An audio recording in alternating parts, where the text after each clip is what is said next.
మురుగుతో నిండిపోయిన నది. వర్షం వస్తే బీభత్సంతో వణికించే నది. అభివృద్ధికి అడ్డగోడుగా మారిన మూసి ఇప్పుడు మళ్లీ జనజీవితంలో భాగం కాబోతోందా? 4100 కోట్లతో భారీ ప్రాజెక్ట్ రెడీ. కేంద్ర ఆర్థిక వ్యవహారాల శాఖ నుంచి గ్రీన్ సిగ్నల్. కానీ ప్రయాణం అంత ఈజీ కాదు. ఎందుకంటే అడుగడుగునా సమస్యలు ఉన్నాయి. హైదరాబాద్ నగరానికి హృదయం లాంటిది మూసి. పాత బస్తీ నుంచి నాయన్ నగర్ వరకు 55 కిలోమీటర్ల దూరం అది శాంతంగా ప్రవహించేది.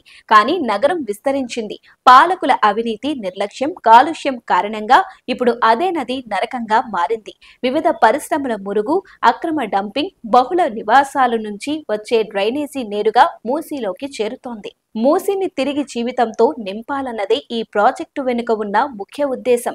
రాష్ట్ర ప్రభుత్వం రూపొందించిన డిపిఆర్ ప్రకారం 110 కిలోమీటర్ల మేర నది ప్రవాహక ప్రాంత అభివృద్ధి, రెండు వైపులా 36 కిలోమీటర్ల ట్రంక్ నిర్మాణం, వంతెనలు, స్మార్ట్ వాటర్ డ్రైన్, మురుగునీటిని దారి మళ్లించే ఎస్టీపీ వ్యవస్థ, వాకింగ్ ట్రాక్లు, పార్కులు, వరద నియంత్రణ. ఈ మొత్తం పనుల కోసం అంచనా వ్యయం 4100 కోట్లు. ఇది వరకు ప్రపంచ బ్యాంకు నుంచి రుణంగా తీసుకోవాలని ప్రతిపాదించినా ఇప్పుడు కేంద్రం సూచన మేరకు ఆసియా అభివృద్ధి బ్యాంకు వైపు మళ్లింది తెలంగాణ సర్కారు. మూసీకి శ్వాస ఇచ్చే ప్రాజెక్ట్ కి కేంద్ర ఆర్థిక వ్యవహారాల శాఖ సూత్రప్రాయంగా అంగీకారం తెలిపింది.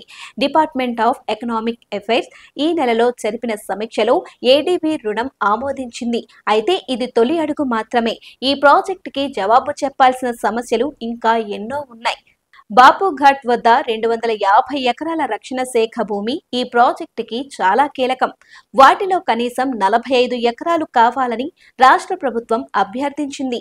కానీ ఇప్పటి వరకు కేంద్రం నుంచి స్పష్టత రాలేదు.